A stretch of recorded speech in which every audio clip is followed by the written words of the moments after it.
Ciao a tutti e bentornati in un nuovo Learnmas. Se non conoscete Learnmas, si tratta di un progetto dove pubblicherò un video ogni giorno, da lunedì a venerdì, per il mese di dicembre. Si tratterà di mini lezioni di circa 3-4 minuti. Il Learnmas di oggi sarà sugli articoli indeterminativi. Gli articoli indeterminativi si usano quando vogliamo riferirci a cose o persone indeterminate, non definite.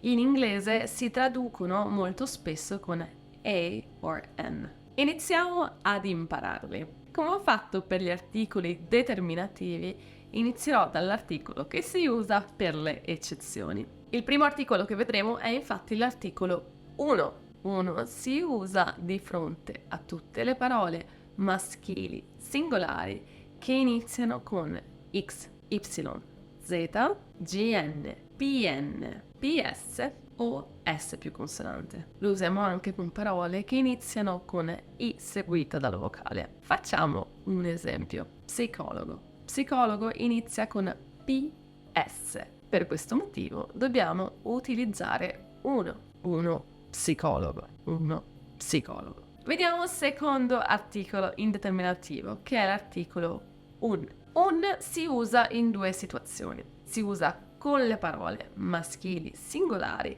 che iniziano con consonante e si usa con le parole maschili singolari che iniziano con la vocale. Però si scrive un senza apostrofo. Prendiamo la parola divano. Divano è una parola maschile che inizia con la consonante D.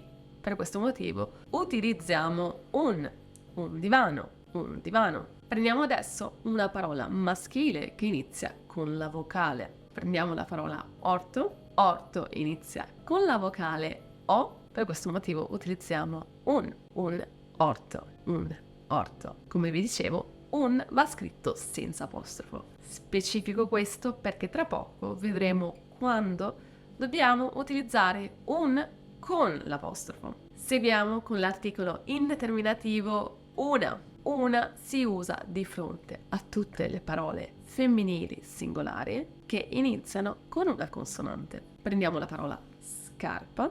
Scarpa è una parola femminile singolare che inizia per consonante, quindi utilizziamo una scarpa. Vediamo adesso quando si utilizza un con l'apostrofo. Un con l'apostrofo si usa di fronte a tutte le parole femminili singolari che iniziano con un vocale. Prendiamo la parola esperienza. La parola esperienza è una parola femminile singolare che inizia con vocale E. Per questo motivo utilizziamo un con l'apostrofo. Un'esperienza, un'esperienza. Quindi ricordatevi, un con apostrofo si usa solo con parole femminili singolari che iniziano con la vocale. Abbiamo finito qui con il nostro Learnmas di oggi. Io vi ringrazio tanto per aver visto questo video e se il video vi è piaciuto mettete un like ed iscrivetevi al canale e noi ci vediamo nel prossimo Learnmas. A presto!